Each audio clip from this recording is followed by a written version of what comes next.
Hey guys, if you're new to this channel and just stopping by, for one, thank you for stopping by. I'm Steph, and don't forget to hit that subscribe button down below and become a member of the Soul Squad. Now let's get into the video.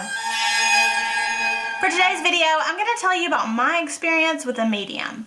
Now this was not scheduled or planned, it just so happened that we crossed each other's paths right when I needed her the most, and it just worked out. So we were working on the same project, and we had both been cast for a potential paranormal TV show, and I was going to be the lead investigator and she was going to be the medium, of course. Now this show was a failure, and obviously, because I would have told you guys about it by now if it made it anywhere, but there is a huge story behind all of this and what all went on. So if you want a story time about the goings on at this one day, just let me know. I've got all kinds of story times that's not paranormal related, that's just crazy because my life is crazy in all aspects, on the paranormal aspect and just on the regular aspect. So if you guys are interested in those story times, maybe we could do those on a separate day. But anyway, we were at this convention and there was hundreds of people going by and we were introduced. The only thing we knew about each other prior to that was our first names. So we hadn't even become friends on Facebook or anything like that, and the other people with us didn't have any information about one another either. So there was no way to obtain information unless she was truly using her gift. So I had never had an experience with a medium before, but we had been introduced, and after a few minutes some things just started coming through, and she asked if I had lost a male figure recently through a tragedy. And at that point of time, it was very recent since I had lost my dad. Most of you know about that, and it was a tragedy. So, kind of in shock, I just nodded my head in agreement, and I didn't want to feed any information, and like I said, I was in shock, so I was just nodding. And the next thing she said just blew my mind. She said that he told her to tell me that I'm sorry, I'm so sorry.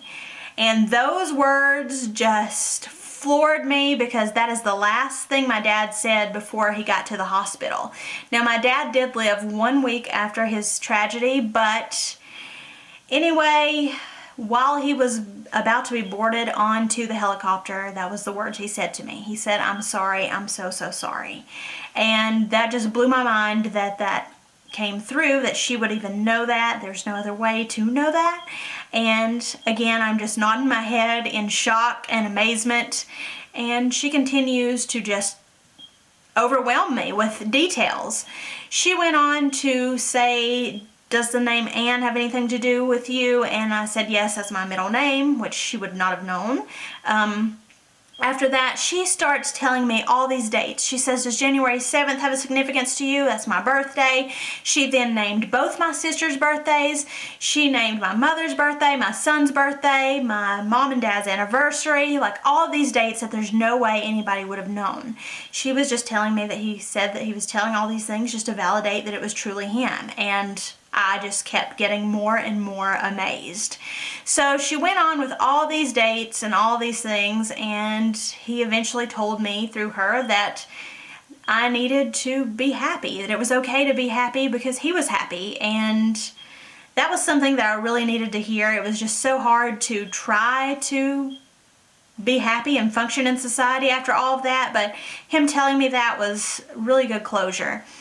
But she just went on just giving details that nobody else would know, and eventually at the very end, he brought up something that nobody on this earth knew except me, my older sister, and my mother. And it was a conversation we had had, and that was the only time it had ever been brought up.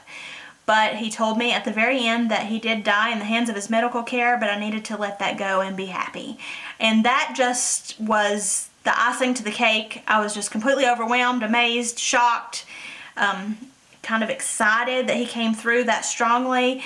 And that was something that, like I said, nobody would know, and we had wondered since what all happened to him. Like I said, he lived 1 week after his incident, and a bunch of things happened in the hospital that we thought shouldn't, and we always thought that maybe they were to blame that he died so suddenly because he was scheduled to come home within 2 days, and he basically confirmed that for us but told us to let it go. And we was wondering if we should let it go or try to figure something else out about it. But yeah, he just came through. She said it was one of the strongest spirits she had ever communicated with, And I kind of wonder if that's because he knew that spirit communication existed, that I was, you know, attempting that prior, because when he was still here, he would go on investigations with me at the end, and he just knew a lot about the spirit world, so maybe that made him stronger. It's always a thought I've had that maybe spirits that were, you know, involved or knew about spirit communication and ghost hunting and things like that, maybe they were able to communicate stronger afterwards when they're no longer in the physical world. But that's just a thought. But anyway, that just floored me. And something else that she ended up telling me, I had on a black long sleeve shirt, and she asked if the name Marie or Allie had anything to do with me. At first, you know, she said maybe it's Marie, maybe it's Allie, I don't know. I pulled up my sleeve and I showed her my tattoo, which says Allie Marie, and that is my great-grandmother's name. She told me that she was coming through just to say that she is always watching over me, and that was just a huge sign from something I didn't expect, and it was just an amazing feeling to have all this communication from loved ones, and it just happened just out of the blue. It's not like it was planned or anything like that. Just completely amazing. So what I want to get at is, if you ever need a medium, definitely look up Shelly Fry, because she blew my mind, found closure for me that I didn't know was there, and she's just all around amazing, and she's became a very close friend of mine.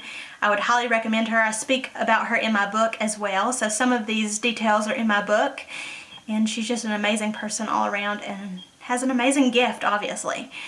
So I just wanted to share that with you guys, and maybe if you need a medium, you'll know who to go to now, and maybe you found this story interesting. So I hope you guys enjoyed this. Thank you guys so much for watching. If you enjoyed this video, don't forget to give it a big thumbs up. It helps me out a lot. Don't forget to subscribe if you've not already, and become a member of the Soul Squad. You guys are absolutely amazing. You have no idea how much you mean to me. Always stay humble, stay kind, stay awesome, and I'll see you in my next video. Bye.